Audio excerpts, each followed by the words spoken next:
الله الذي جعلنا من المتمسكين بولاية أمير المؤمنين اللهم إياك نعبد وإياك نستعين الصلاة والسلام بالتحية والإكرام على أشرف الأنبياء والمرسلين وأولاده الطيبين الطاهرين المعصومين ثم الصلاة والسلام على مخدومة نوع الإنسان معصومة قرآن بلقیس حجرت تقدیس الجلال وعاصیت على تکمیل والکمال بنت القلم والنون والسر بین الکاف والنون شمعت مجلسة الرسول وباب سبیل القبول آیت اللہ العظمی وزوجت آیت اللہ الکبریٰ ام الکتاب ام القرآن ام الانوار ام الائمہ ام المعصومین ام العلوم ام الہدی ام الحسن ام الحسین ام المحسن و ام ابیہا السیدہ فاطمہ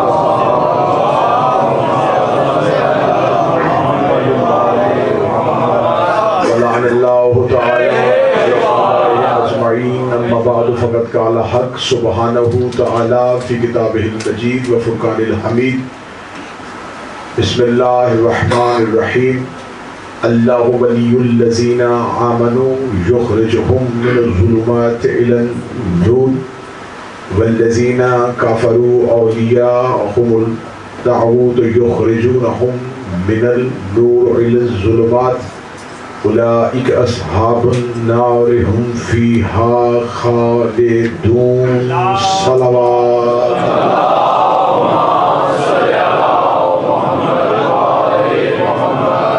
دعائے خالق رب العزت مالک کل بطفیل پنجتن پاک چہاردہ معصومین اور بواسطہ شہداء کربلا ہماری اس عبادت کو قبول و منظور آپ جتنے بھی احباب جہاں جہاں سے دور دراز سے جتنے قدم چل کے آتے ہیں آقا ذاتی آپ کو اس کا اجر عطا فرمائے۔ اس ادارہ کے منتظمین عہدیداران ممبران جو امام حسین کے نوکروں کی میزبانی کے فرائض سر انجام دیتے ہیں میرا مالک ان کی توفیقات میں اضافہ اس ادارہ کے جتنے مرحومین دنیا کو چھوڑ کے جا چکے ہیں میرا مالک ان کی مغفرت عطا فرمائے، جتنے بھی بیمار ہیں انہیں شفا عطا فرمائے۔ آپ حاضرین اس نیک نیتی کے ساتھ آمین کہیے گا کہ آج شب جمعہ ہے میرا مالک ہم تمام کے جتنے بھی مرحومین ہیں شہداء ملت جعفریہ ہیں یا وہ مومنین جن کے پیچھے دعا کرنے والا اب کوئی زندہ وارث کی صورت میں موجود نہیں، میرا مالک اس ذکر کا صدقہ آج کی رات انہیں قبر میں زیارت امیر المومنین نصیب بروز قیامت اٹھیں ایک ہاتھ میں قرآن دوسرے میں دامن اہل بیت نصیب۔ میرا مالک جو بیمار ہیں سید آصف شاہ صاحب سید فروخ شاہ صاحب میرا مالک انہیں مکمل صحت عطا فرمائے۔ اس ادارے کے جتنے بزرگان ہیں سید امانت شاہ صاحب ہیں سید بانِ شاہ جی ہیں جناب سید زیغم صاحب ہیں میرا مالک تمام کی توفیقات میں اضافہ فرمائے۔ ہمارے وارث ہمارے مولا کے ظہور میں تاجر دعاؤں کی قبولیت کے لیے جتنی ممکن ہو سکے اتنی بلند صلوات اللہ۔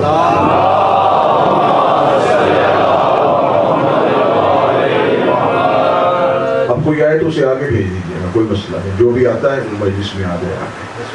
اجازت ہے آپ کے سامنے اللہ کے قرآن سے سورہ مبارکہ سے ایک مشہور آیہ کریمہ تلاوت کی ہے جس میں خداوند متعال اپنا ولی ہونے کا اعلان اور ابلیس کے پروگرام کا اعلان کرا۔ اللہ ولی الذین آمنوا میرا مالک صحت عطا فرمائے۔ اللہ ولی ہے جو مومنین کو اندھیروں سے نکالتا ہے، نور میں لے کے آتا ہے۔ اور شیطان ان لوگوں کا ولی ہے، اور شیطان مجھے بھی کیا کام کرتا ہے، وہ نور سے نکال کے پھر اندھیروں میں لے آتا ہے۔ روزانہ گفتگو اس معیار پہ ہو رہی ہے، اور آج گفتگو کو ہم تاریخی اعتبار سے لے کے جائیں گے کہ اللہ تو اندھیروں سے نکالتا ہے، پھر دوبارہ نور میں آئے ہوئے لوگوں کو اندھیروں میں کون لے کے جاتا ہے۔ دیکھیں خدا ولی ہے، اور خدا نے، میں نے کل آپ کے سامنے قرآن کی ایک آیت سے یہ ثابت کیا تھا، صرف اللہ ہی اندھیروں سے نہیں نکالتا، اس کا رسول بھی نکالتا۔ جب رسول نکالتا ہے تو یقیناً یہ اللہ کی دی ہوئی طاقت ہے، وہ جو اپنے رسول کو دیتا ہے۔ کسی کو ولی ماننا اللہ کے اختیارات کو کم نہیں کرنا، اللہ کے ولی کو ماننا اصل میں اللہ ہی کو ماننا ہے۔ اگر آپ کسی کے اختیار کو تسلیم کرتے ہیں تو اصل میں آپ اس کی ذات کو تسلیم کرتے ہیں۔ اللہ کے اختیارات کا نام ولایت ہے۔ آج کہتے ہیں جی اللہ کے سوا کوئی کچھ نہیں کر سکتا، وہ بندہ مجھے ذمہ داری کے ساتھ یہ بتائے کہ روح کون قبض کرتا ہے۔ وہ کہے گا اسرائیل، تو قرآن میں تو اللہ کہتا ہے کہ میں موت دیتا ہوں، وہ کہتے ہیں موت دیتا اللہ ہے، سبب اسرائیل ہے۔ وہی کون لے کے آتا ہے؟ جبرائیل۔ تو یہ تو اللہ کا حکم نہیں جی، بالکل اللہ کا حکم ہے، سبب جبرائیل ہے۔ رزق کون بانٹتا ہے؟ وہ کہتے ہیں جی رازق اللہ ہے، سبب میکائیل ہے۔ اس کا مطلب ہے کہ میکائیل، اسرائیل، اسرافیل، یہ جتنے بھی ملائکہ ہیں یہ اللہ کے دیے ہوئے اختیارات کو استعمال کرتے ہیں۔ کوئی رزق بانٹتا ہے، کوئی موت دیتا ہے، کوئی قیامت کا اعلان کرے گا۔ اس کا مطلب ہے چلے میں اور زیادہ جو مجھ کو بیدار دیکھوں گا کون بندہ بیدار ہے۔ اس کا مطلب ہے کہ اللہ جنہیں اختیارات دیتا ہے۔ اب جناب حضرت جبرائیل رضی اللہ تعالی عنہ جو ہیں،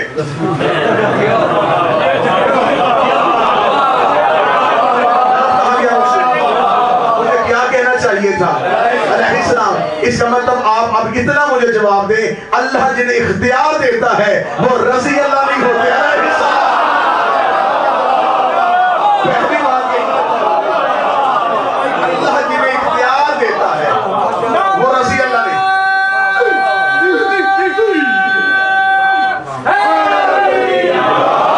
علیہ السلام ہوتے، حضرت جبرائیل علیہ السلام، میکائیل علیہ السلام، اسرافیل علیہ السلام، اسرائیل علیہ السلام۔ کہیں نے لکھا کہ خدا نے قرآن میں کہا تھا نحن نحیی الموتى، ہم موت دیتے ہیں۔ دعویٰ خود کیا، بھیج اسرائیل کو دیا۔ قرآن میری کتاب ہے، دعویٰ خود کیا، بھیج اسرائیل کو دیا۔ رازق میں ہوں، بھیج میکائیل کو دیا۔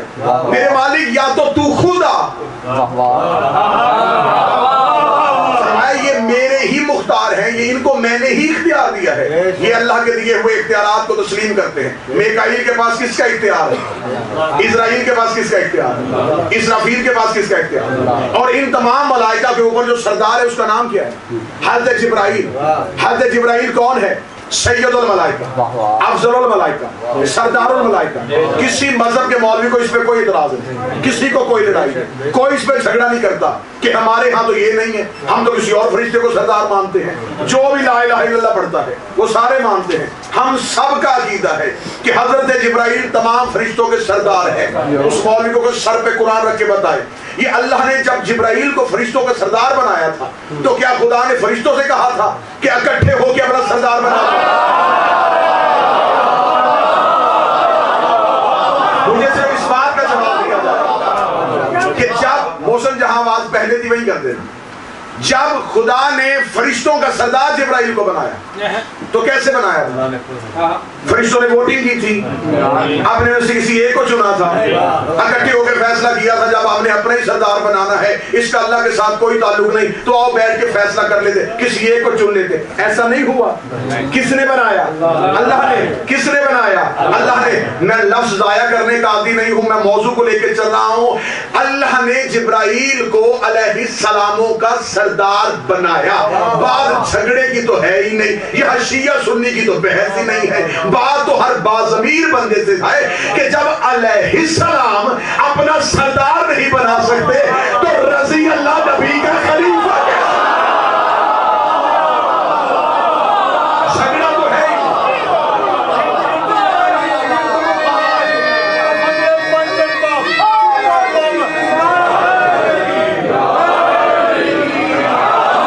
اس میں کوئی جھگڑا کہ جب علیہ السلام اپنا سردار نہیں بنا سکتے، سردار جب بھی بناتا ہے اللہ بناتا ہے۔ اب خدا نے ان تمام ملائکہ کو جو اختیار دیا وہ اختیار کس کا دیا ہوا ہے؟ اللہ کا۔ ہر فرشتہ، اور یہ جو نام میں نے لیے ہیں یہ وہ فرشتوں، یہ نہیں کہنا کہ فرشتے ہیں صرف اتنے کہ بس یہی 4-5 جو فرشتوں کے نام آتے، ان گنت فرشتے۔ کسی کے ہاتھ میں سورج کی زنجیر ہے، کوئی ہوائیں چلا رہا، کوئی پتی کو کھول رہا ہے، کوئی کمبل کو نکال رہا ہے، کوئی سٹے کو پھاڑ رہا ہے۔ خدا نے ہر چیز پہ ایک ملک مقرر کیا ہوا، ایک فرشتہ مقرر۔ کتنے ہیں؟ ان گنت، اتنے کے تعداد میں آ ہی نہیں سکتے۔ بس خدا نے جب لا تعداد کہا تو اس کا مطلب ہے یہ لا تعداد ہے، یہ گنے نہیں جا سکتے۔ ان تمام کے اوپر جو سردار ہے وہ کون ہے؟ جبرائیل۔ اور یہ جو نیچے کام کر رہے ہیں ان گنت، یہ ایک ایک ڈیوٹی دے رہے ہیں۔ کوئی سورج، کوئی چاند، کوئی ہوا، کوئی رزق، کوئی موت، کوئی سور پھونکے گا، کوئی قیامت کا اعلان کرے گا، کوئی دائیں بیٹھا ہے، کوئی بائیں بیٹھا ہے، کوئی قبر کے سرحانے آئے ہیں۔ اس کا مطلب یہ جتنے اللہ کے امور سر انجام دے رہے ہیں، ان کے اوپر جو سردار بنایا ہے وہ جبرائیل کو بنایا ہے۔ اللہ جانے دنیا کہاں بیٹھ کے اہل بیت کو سمجھ رہی ہے۔ اللہ کے سارے کام کرنے والے فرشتوں کا سردار، جن کے دروازے پہ آ کے ریڈیاں آ گئے۔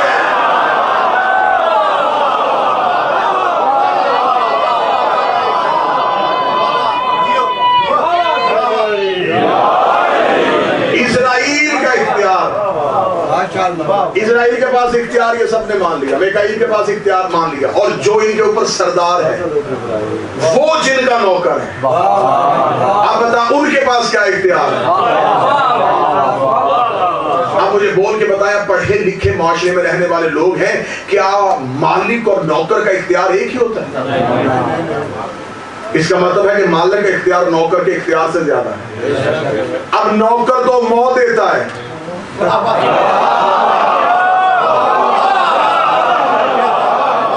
نوکر موت دے رہا ہے، نوکر رزق باندھ رہا ہے۔ جو اختیارات تم آل محمد میں تلاش کر رہے ہیں وہ ان کے نہیں، وہ ان کے نوکروں کے۔ انہوں نے ان فرشتوں کو، ان نوکروں کو ان اختیارات پہ معین کیا ہوا، مقرر کیا ہوا۔ اس کا مطلب ہے یہ جتنے اختیارات ہیں یہ اللہ نے دیے۔ اگر اللہ فرشتے کو اختیار دے تو کوئی لڑائی نہیں۔ کبھی آج تک میرا خیال ہے کہ 18-20 سال کی نوکری ہو گئی ہے ممبر پہ، کبھی آج تک ممبر پہ چٹھی نہیں آئی کہ یہ آپ ثابت کریں کہ اسرائیل کیسے روح قبض کرتا ہے۔ آپ بتائیں گے میکائیل کیوں رزق باندھتا ہے؟ کبھی کسی نے فرشتے کے اختیار میں بحث نہیں کی۔ بحث جب بھی ہوتی ہے علی کے اختیار میں۔ میں جملہ کہوں لندن میں، اس کا مطلب ہے کہ دنیا کو اختیارات کی تقسیم سے بغض نہیں ہے، علی سے بغض ہے۔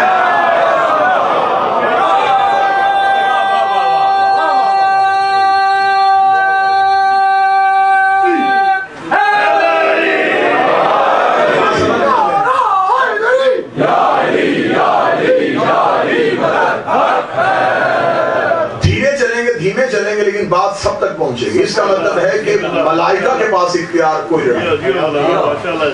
لیکن جب ہم یہی کہیں کہ علی رزق دیتے ہیں, علی موت دیتے ہیں, علی مردے کو زندہ کرتے ہیں, شرک کر دیا. آپ نے تو امیر المومنین کی یہ علی کے اختیار, یہ علی کیسے کر سکتا ہے؟ اچھا, میں اکثر دل میں میری حسرت ہے کہ جو بندہ علی کے اختیار نہیں مانتا اسے بندہ سامنے بٹھا کے شیطان کے اختیار سنا.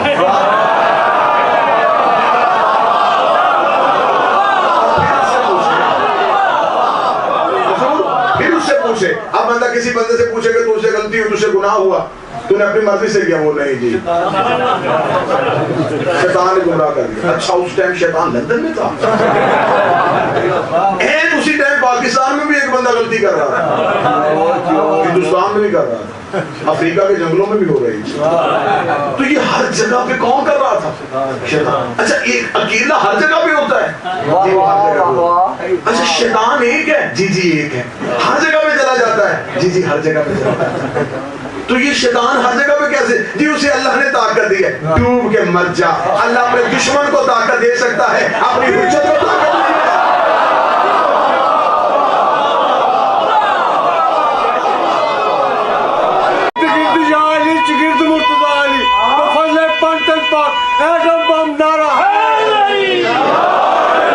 ماننے پہ آئے تو ابلیس کے اختیار مان, نہ ماننے پہ آئے تو امیر المومنین کے اختیار. اب آئیے, آج کی گفتگو بہت اچھے مرحلے میں داخل ہونے لگی ہے کہ آخر دنیا علی کو مان کیوں نہیں رہی.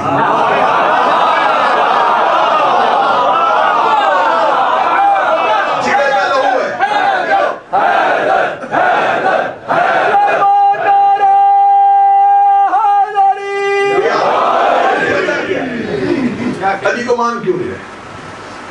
جو بندہ علی کے فضائل پڑھ رہا ہے پھر اس پہ دنیا کا ہر الزام. یقین کیجیے, اور یہ نہیں ہے کہ یہ سب کچھ 2019 20 21 کو ہونا شروع ہوا, شروع سے جس نے بھی علی پڑھا زمانہ اسی کا دشمن ہے. فضائل نہیں پڑھے جی, مشرک ہو گئے جی, نصیری ہو گئے.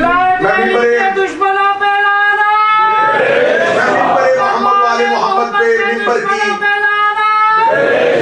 عزت اور تقدس کی قسم کھا کے کہتا کہ جو بندہ علی کو اللہ کہتا ہے وہ اللہ کی توہین بعد میں کرتا ہے, علی کی پہلے کر رہا.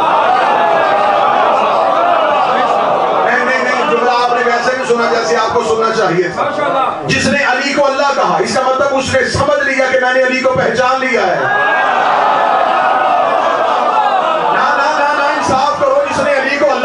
اس کا مطلب ہے کہ اس کے اوپر تو کوئی اونچائی ہے ہی نہیں. اس نے علی کو اللہ کہہ کے اس نے اپنی حد بتا دی کہ میں نے علی کو پہچان لیا ہے. اگر تو نے علی کو پہچان لیا ہے تو میں کلمہ تیرا نہیں پڑھتا, میں کلمہ نبی کا پڑھتا ہوں. نبی کہہ رہی ہے علی معرف الا اللہ وعلا, اے علی تجھے میرے اور اللہ کے سوا کوئی پہچان.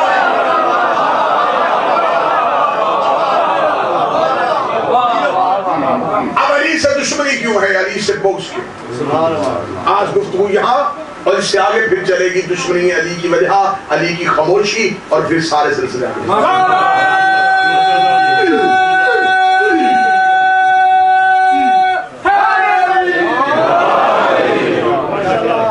آخر علی سے دشمنی کی وجہ کیا ہے؟ کوئی جتنے بندے جو مہذب ترین لوگ ہیں, جو اہل علم ہیں, ان کے ذہنوں میں اکثر یہ سوال آتا ہے یار یہ کیا کہتے ہیں کہ انہوں نے علی کا حق, فلاں بھی علی کا حق نہیں دے رہا, فلاں بھی علی. آخر لوگوں کو علی سے دشمنی کیوں؟ آئیے ہم بتاتے ہیں دشمنی علی کی وجہ کیا ہے. رسالت امام نے مکہ میں کہا کہ قولوا لا الہ الا اللہ, کہو لا الہ الا اللہ. 40 سال نبی چپ رہے. مکے والوں کو عبداللہ کے بیٹے سے دشمنی نہیں تھی. اتنا احترام کرتے تھے, اتنا احترام کرتے تھے غوری بھائی میرے نبی کا کہ یہ امانتے بھی نبی کے بیٹا. عرب میں کسی کا اتنا احترام نہیں تھا جتنا میرے نبی کا. رسالت امام کا کردار ایسا تھا, یہ امانتے نبی کے گھر رکھواتے تھے. سلیبس کی کتابوں میں لکھا کہ رسول نے کہا کہ اے مکہ والوں, اگر میں کہوں اس پہاڑ کے پیچھے ایک لشکر ہے, تو دیکھنے جاؤ گے؟ انہوں نے کہا کیوں دیکھیں؟ کہہ جو دور آئے.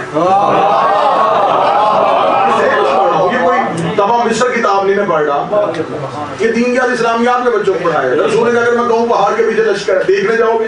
میں کیوں دیکھنے جائیں؟ کہہ دور آئے, مان جائیں گے. یہ نبی کی صداقت نہیں تھی. ایسے تو اور بھی کئی لوگ ہوں گے جن کی لوگ بات مان لیتے ہیں. نبی نے اگلی اپنی بات ان سے منوائی کہ میں نے کتنا ان کو منوا لیا. رسول نے کہا اچھا یہ تو مان جاؤ گے اگر تم جاؤ اور لشکر نہ ہو. دیکھیں صادق اور ہوتا ہے, صدیق اور ہوتا ہے. جو صرف سچ بولے اسے صدیق کہتے ہیں, جو بولے وہ سچ ہو جائے.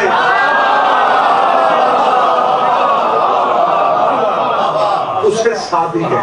میرا نبی صرف صدیق نہیں, صادق بھی. سر اٹھاؤ تھوڑا بولو. میرا امام جعفر صرف صدیق نہیں, مثال سے آپ نے کہا اگر تم جاؤ اور پہاڑ کے پیچھے لشکر نہ ہو تو پھر واپس آ کے کیا مجھے صادق کہو گے؟ کلمہ نہیں پڑھ رہے نبی کا. اور اس حالت میں آپ کو جواب کیا دیتے؟ کہنے کہ عبداللہ کا بیٹا تم نے ہمارے درمیان زندگی گزاری. اگر ہم دیکھیں کہ پہاڑ کے پیچھے لشکر نہیں, ہمارا عقیدہ یہ ہوگا ہم اندھے ہو گئے, تو سچا ہے.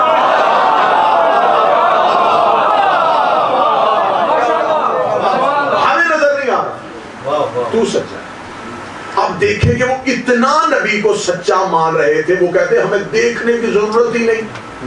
اب نبی نے یہی جملہ کیوں کہا کہ لشکر لشکر دیکھو اور نظر نہ آئے؟ تو پھر نبی نے ان کا لیول چیک کیا کہ اس کا مطلب ہے کہ اگر میں کوئی ایسی چیز کہوں جو نظر نہ آئے,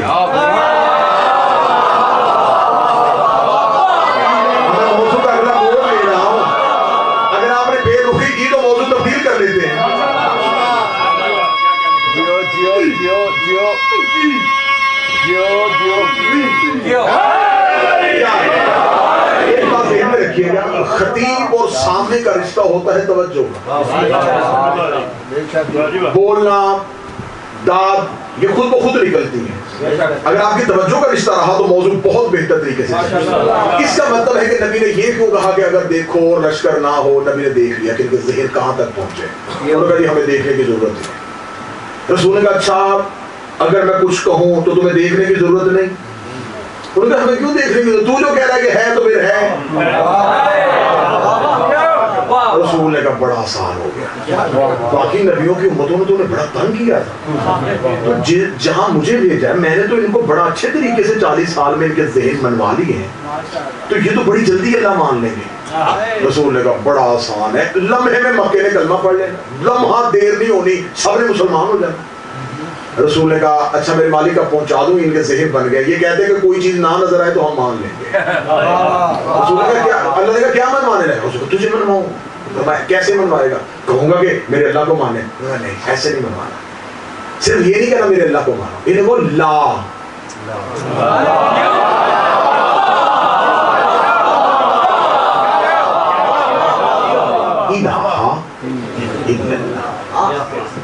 اللہ کو بعد میں ماننا, پہلے یہ مانو اس کے سوا کوئی اللہ نہیں.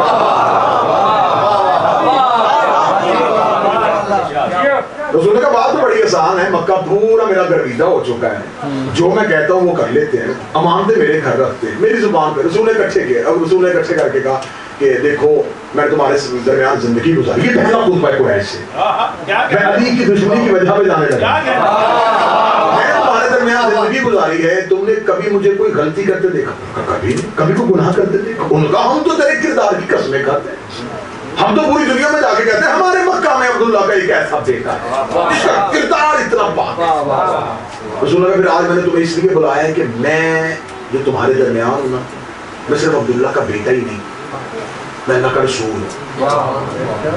ان کے لیے کوئی انہونی نہیں تھی اس دور میں. نبی, نبوت, رسول, رسالت یہ سلسلے چلتے رہتے. میں اللہ کا رسول ہوں. وہ خاموش ہے.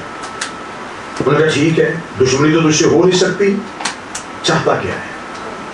فرمایا میرے اللہ کا کلمہ پڑھو. پڑھ لیں گے. ان کا اتنا عقیدہ پکا نہیں تھا کہ بڑے اپنے بتوں کے سگے تھے.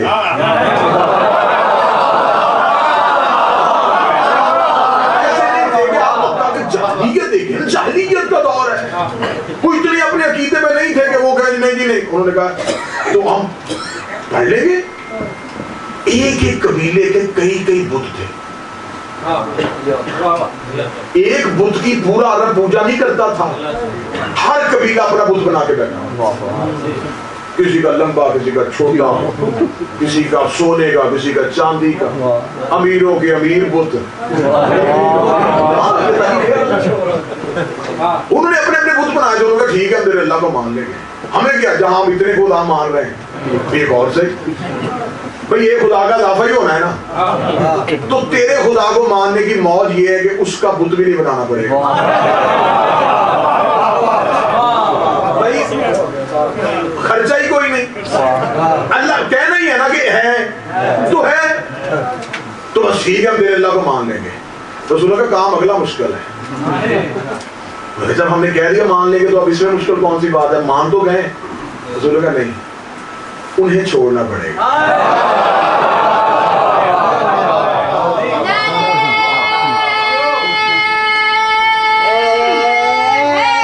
انہیں چھوڑنا پڑے گا. میرے مولا مجھے اتنی طاقت دے دینا, اتنا ماحول بن جائے کہ بعد میں جو لے کے جا رہا ہوں کہ مجھے نہ پڑھ کے بھی کچھ پڑھنا پڑ جائے. میں کچھ نہ سمجھا کے بھی آپ کو سمجھا سکتا. رسول نے کہا کہ انہیں چھوڑنا پڑے گا. انہیں چھوڑ دو گے, کہیں گے دیکھ یہ نہیں ہو سکتا. ہمارے باپ دادا انہیں مان رہے ہیں. اچھا شروع سے عادت ہے کہ بندے کئی جھوٹوں کو اس لیے نہیں چھوڑتے کہ پیو دادا انہیں مان رہے ہیں.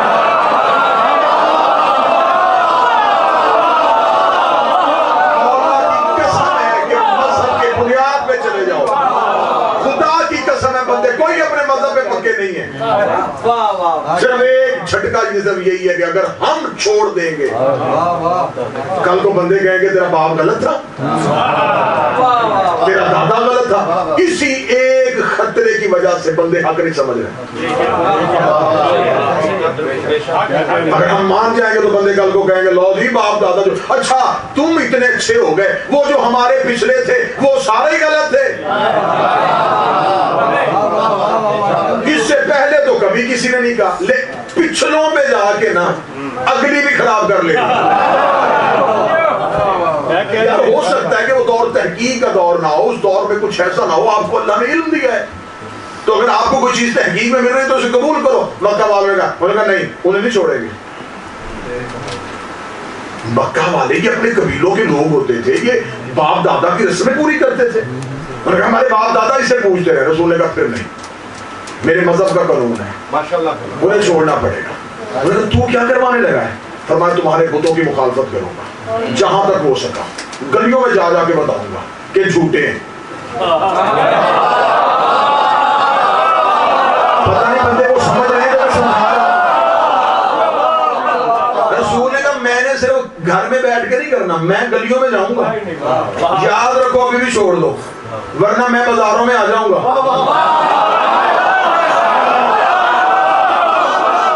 رسول نے سیرت دے دی ہے کہ پہلے گھر بلا کے منواؤ, نہ مانے تو پھر ان کے گھروں کے آگے سے جلوس لے کے مانو ورنہ میں بازاروں میں آؤں گا.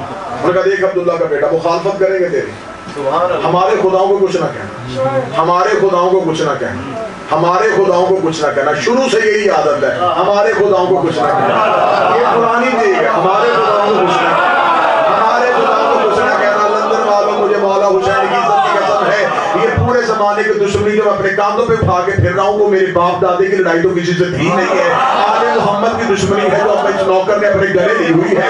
میں نے ہر چیز چھوڑ دی ہے لیکن حالات اپنے مشکل کر دیے ہیں, لیکن عقیدے میں سمجھوتا نہیں کیا. وہی عقیدہ آج تمہارے سامنے پھر پڑھنے لگا ہوں. اگر اس دور میں بھی کوئی اتحاد بین المسلمین کا داعی ہوتا تو نبی کو مشورہ دے دیتا, یا رسول اللہ مکے کا امن خراب ہو جائے گا, کمیونٹی آپس میں اچھے ماحول میں رہ رہی ہے, ہمیں ایک دوسرے کے ساتھ اچھے ماحول میں رہنا چاہیے, آپ ایسی بات نہ کریں. رسول کا میرے مذہب کا قانون ہے, جھوٹوں پہ لعنت پہلے کرو, سچے کو بعد.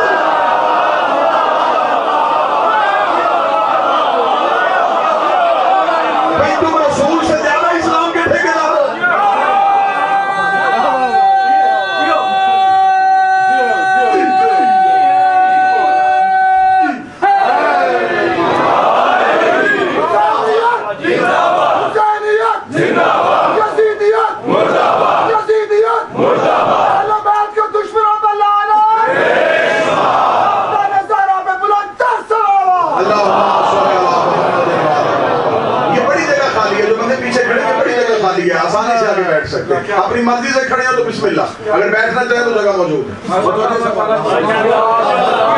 رسول سے زیادہ تمہیں اسلام کا پتہ ہے. جوان بیٹھو یار, جوان تو میرے ساتھ ہو. رسول سے زیادہ تمہیں پتہ ہے کہ رسول نہیں جانتے. رسول کہتے ہیں ٹھیک ہے مکے کا ماحول, میرا بھی باپ دادا یہاں پہ رہتا تھا, تمہارے بھی باپ دادا اچھے ماحول میں رہتے ہیں, تم اپنوں کو بھی مان ہی جاؤ.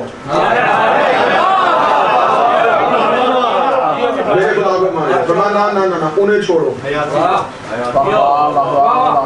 سچا جب ماننا پڑتا تو صرف سچا ہی نہیں ماننا, اس کے مقابلے پہ جو بھی ہو.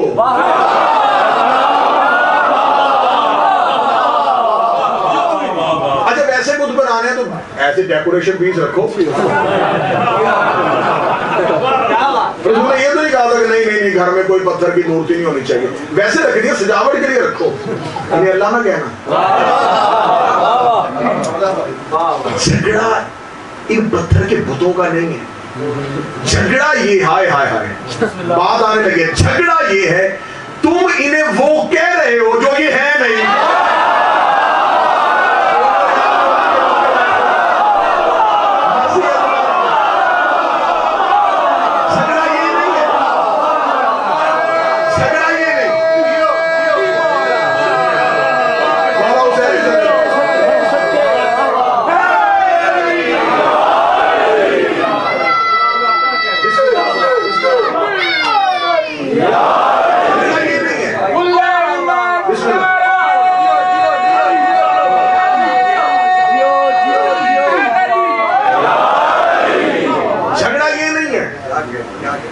لیکن تو جو تم انہیں کہہ رہے ہو نا یہ وہ ہے نہیں.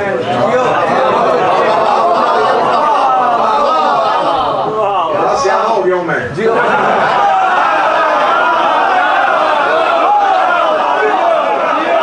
پنجابی میں ایک مثال دیتے تھے, اس کو کہتے ہیں اندھیری ہے. اب اس سے آگے کیا ہے, انہیں تم وہ کہہ رہے ہو جو یہ ہے نہیں.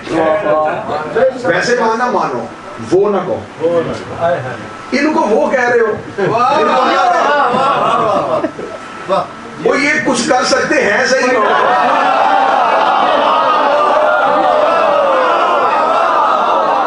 دھوپ میں رکھ دو تو دھوپ میں, اٹھا کے چھاؤں میں رکھ دو تو چھاؤں میں, بارش آئے تو بھیگ جاتے. اور جب یہ اپنا ہی کچھ نہیں کر سکتے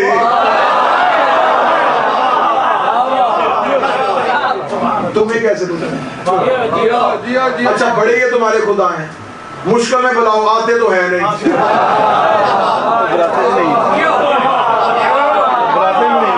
یہاں تو نبی کے بلانے پہ نہیں آتے.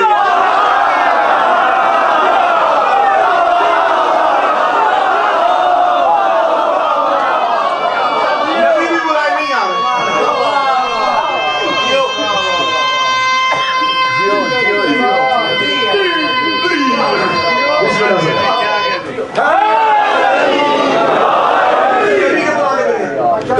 جب یہ تمہاری مدد کرتے ہی نہیں, انہیں مانتے کیوں؟ انہیں چھوڑو.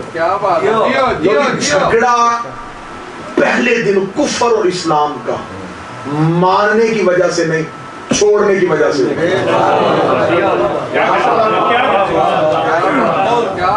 نبی کی لڑائی اللہ منوانے سے شروع نہیں ہوئی, جھوٹوں کو چھڑوانے سے. اور زیادہ آسان کروں, اب اس سے آگے نا مجھے لے کے جانا. نبی کی لڑائی تولا سے نہیں ہوئی, تبرہ سے.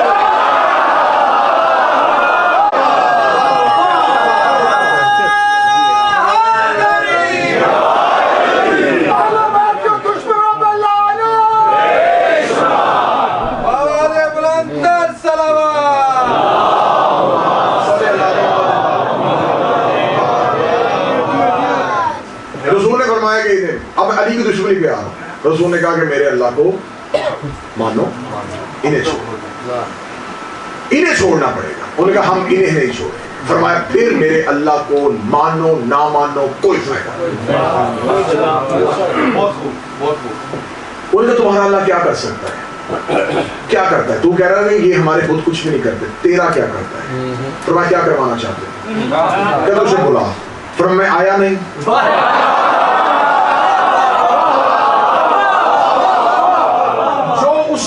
چاہتے ہو مجھے بتاؤ.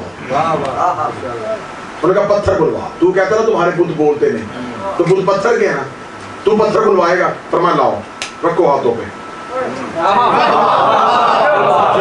پتھر بول پڑے. اچھا یہ چاند دو ٹکڑے کا. انگلی کا اشارہ کیا. یہ ایسے معجزے نہیں تھے جو عرب میں روزانہ ہو رہے تھے, یہ عقل کو ہلا دینے والے معجزے تھے, عقل حیران کر دینے والے معجزے تھے کہ ایک انسان زمین پہ کھڑا ہو کے اشارہ کرے اور دور چمکتا ہوا چاند یوں دو ٹکڑے ہو. پتھر بول رہے تھے, درخت چل رہے تھے, پہاڑ ہل رہے تھے. نبی اتنے معجزے دکھا رہے تھے, اتنے معجزے دکھا رہے تھے. وہ اختیارات دیکھ کے بھی نبی کو نہیں مان رہے تھے. اور یہ نبی جو اختیار دکھا رہا تھا یہ اللہ کے ولی کا اختیار. اللہ ولی الذین آمنوا, اللہ کے پاس اختیار ہے, نبی کے پاس اختیار ہے. نبی نے اتنے اختیار دکھائے. انہوں نے نہیں کلمہ پڑھنا تھا, نہیں پڑھا. 40 سال نبی مکہ میں رہے, ہجرت کر کے مدینہ آئے, 23 سال مدینہ کے. 63 سال نبی معجزوں اور اختیارات سے لا الہ الا اللہ محمد رسول اللہ منواتا رہا. نہیں ماننا تھا انہوں نے, نہیں ماننا.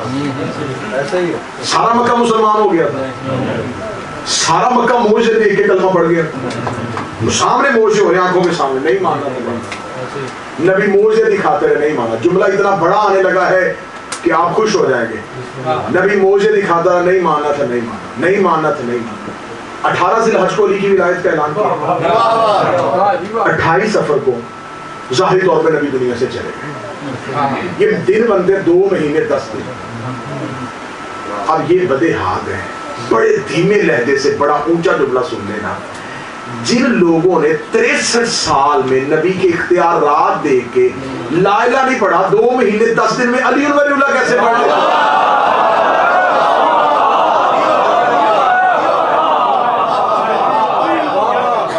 نہیں پڑھنا تو انہوں نے نہیں پڑھا. فرمایا پڑھتے ہو؟ انہوں نے کہا جی نہیں پڑھا. رسول نے کہا ٹھیک ہے. رسالت میں آپ کو اللہ نے حکم دیا, مکہ تیرا دشمن ہو گیا ہے, حالات بدل گئے, رات کی تاریکی میں مکہ چھوڑ. کیونکہ کچھ لوگ یہاں پہ تیرے محبت میں تیرے پیچھے آتے ہیں اور اصل میں یہ مخبر ہے.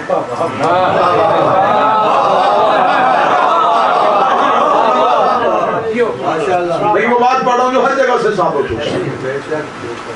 تو میرا رسول خطرہ ہے مکہ سے. یہ اس پروردگار کا کرم ہے, وہ جب کسی کو حق کی تبلیغ کے لیے زندہ رکھتا ہے نا, تو جب حالات مشکل ہوتے ہیں تو اس سے وطن چھڑوا دیتا ہے.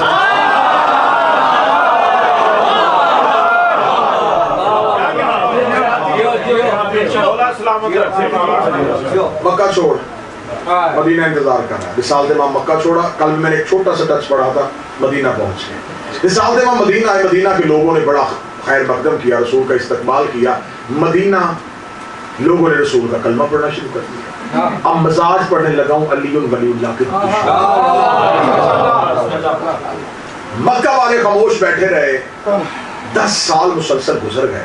رسول مکہ چھوڑ کے گئے, وہ مدینہ ہی ہے. جو بندہ وہاں سے مسلمان ہوتا ہے یہ اسے یہاں نہیں آنے دیتے, جو یہاں سے وہاں جاتا ہے اسے واپس بلوا لیتے. 10 سال کے بعد رسول نے کہا کہ اب مکہ فتح کرنا چاہیے. رسالت مآب نے 10,000 کا لشکر لیا. رمضان المبارک کی کوئی تاریخ تھی, 7 یا 8 رمضان. رسالت مآب ایک پورا لشکر لے کے مکہ کے باہر آ کے کھڑے ہو گئے.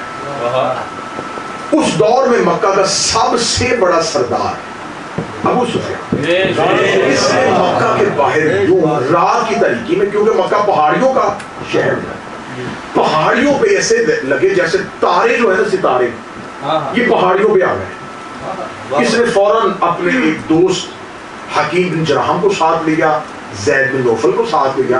اس نے کہا یہ کیا ماجرا ہے, یہ کیا ہے, یہ مکہ کی پہاڑیوں پہ یہ روشنیاں کیوں ہیں, یہ ستارے اترے ہیں مکہ کی پہاڑیوں پہ. یہ اونچائی پہ کھڑے ہو کے دیکھ رہے تھے. وہ لشکر ہے جو مکہ کی طرف آ رہا ہے, کون ہو سکتے ہیں؟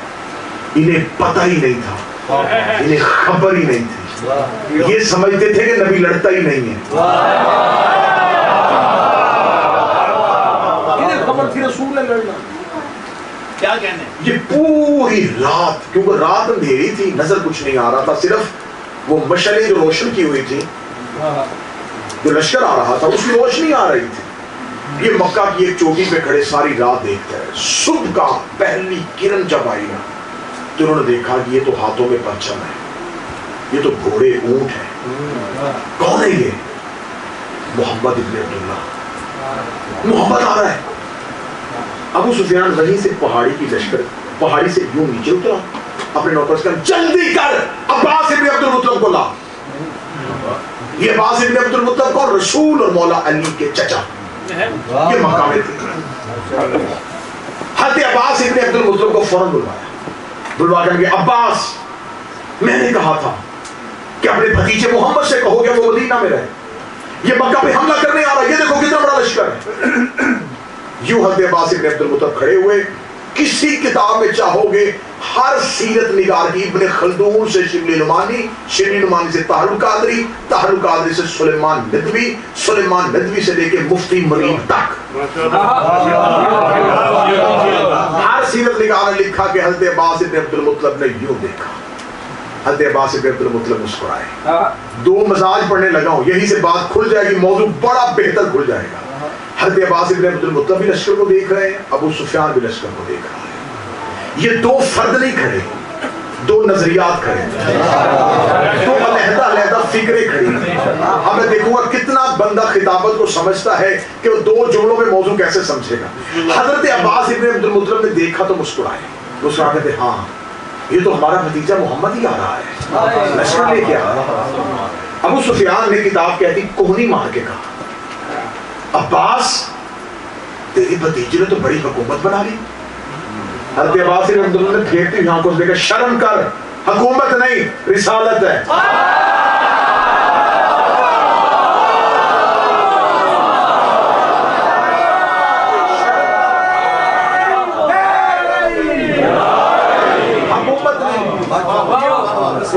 میں نے اس سے پہلے ایک جملہ کہا تھا تو دو نظریات ہیں، دو فکریں. اب آپ مجھ پہ سوال کریں گے اس میں نظریہ کیا ہے. اب میں بتا، ایک وہ تھے جو رسالت کو حکومت سمجھ رہے تھے،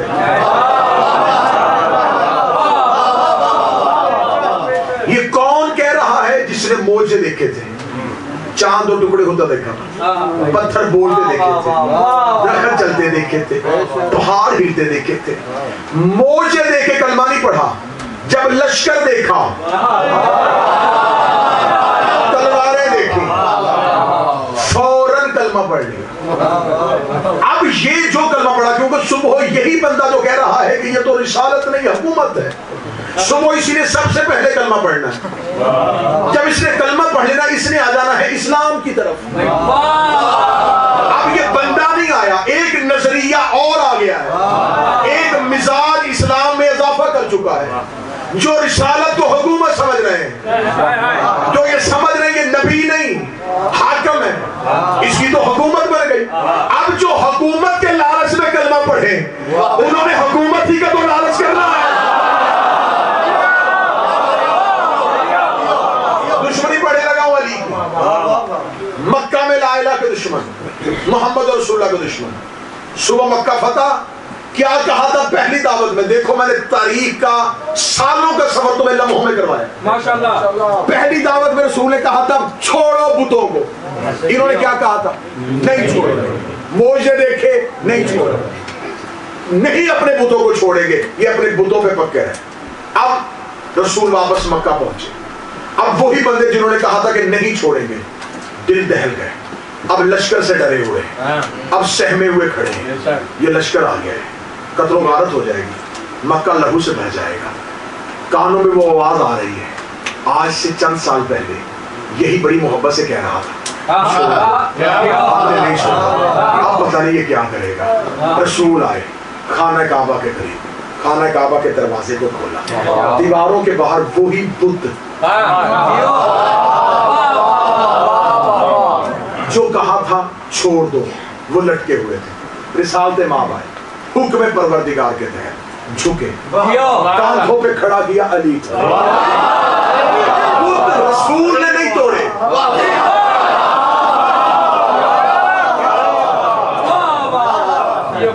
کس نے توڑے تھے؟ کوئی جھگڑا تو نہیں اس پہ. کسی سنی بھائی کو, کسی اہل حدیث کو, کسی کو اختلاف تو نہیں. سب نے کہا بت رسول نے نہیں, بت علی نے توڑے. علی کاندھوں پہ کھڑے ہوئے جن کو یہ چھوڑ نہیں رہے تھے.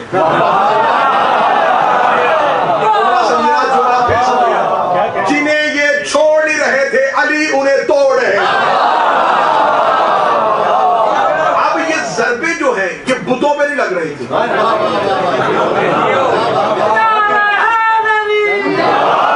کوئی کہتا تھا میرے باپ کا بت, میرے دادے کا بت, میرے پردادے کا بت. کھڑا کون توڑ رہا ہے؟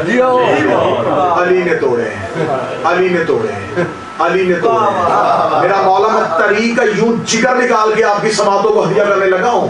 اب انہوں نے مجبور ہو کے ڈر سے, خوف سے, سہم کے کلمہ تو پڑھ لیا کلمہ, لیکن نظروں میں آگے علی آتا تھا. اس نے بتوں کو توڑا, اس نے بتوں کو توڑا. بدر میں کوئی کہتا تھا میرا بھائی مارا تھا, کوئی کہتا تھا میرا باپ مارا, کوئی کہتا میرا چچا علی نے مارا, کوئی کہتا میرا دادا علی نے مارا. کیونکہ اللہ آتا نہیں تھا, رسول لڑتا نہیں تھا. اس کے دشمن بھی علی مار رہا تھا, اس کے دشمن بھی علی مار رہا تھا. دونوں بھی علی توڑ رہا تھا. بدر میں بھی علی لڑ رہا تھا, خود بھی علی توڑ رہا تھا, عمر بھی علی لڑ رہا تھا. اب یہ لا الہ الا اللہ محمد رسول اللہ پہ پڑ گئے. علی ولی اللہ ان کی حالت میں رک گیا. آج بھی جو علی ولی اللہ نہ پڑھے سمجھ لینا یا تو علی نے اس کا باپ مارا.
رسول کے دشمن بدر میں کافر تھے, علی نے مارے. احد میں علی نے مارے.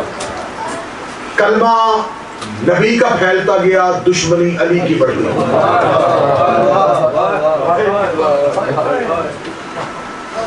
لوگ خوش ہوتے رہے, اس نے بھی کلمہ پڑھ لیا, اس نے بھی کلمہ پڑھ لیا. دلوں میں علی کا زہر پھیلتا, دشمنی علی, عداوت علی, بغض علی سینوں میں پنپتی گئی. کتنا مشکل تھا امت کے لیے علی مانگنا. نقصان علی نے کیا تھا. ہم کبھی بھی لوگوں کو کوئی منت نہ کرتے. ٹھیک ہے تم نے نہیں علی کو ماننا, علی کوئی وہ پیر ہے ہی نہیں کہ بندہ منت سے منوائے, نہ مانو علی کو. لیکن یہ جو قوم ہے نا جس کو تم ہنس کے کہتے ہو, پتہ نہیں کیوں, دیکھے جی اتنا لوگوں کو خوف تھا بیماری کا, یہ پھر بھی بچے بہنیں بیٹیاں لے کے رش میں چلے جاتے ہیں. اب ہم سے بچہ پوچھو, ہم یہ کالے کپڑے پہن کے یہ دور دراز سے آئے ہیں, یہ بہنیں بیٹیاں لائیں, یہ بچے لائیں, یہ کتنا پیدل چل کے آتے ہیں, کہاں سے 2 گھنٹے 2.5 گھنٹے کا سفر کر کے آتے ہیں. اب ہم سے بچہ پوچھو یہ کیوں آئے ہیں. دکھ ہمیں یہ مار گیا ہے اندر سے, ہم اندر سے ختم ہو گئے کہ علی کے بدلے علی کی بیٹیوں سے.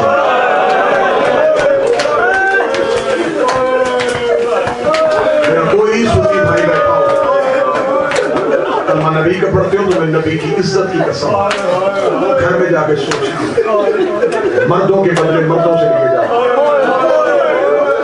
تمہیں دشمنی تھی علی سے, حسن سے لڑ لیتے, حسین سے لڑ لیتے, غازی سے لڑ لیتے, بدلے علی کے علی کی بیٹی. جن کے باپ دادا علی نے بدر احد میں مارے تھے، ان کی اولادیں جھولیاں پتھروں کی بھر کے زینب کا استقبال۔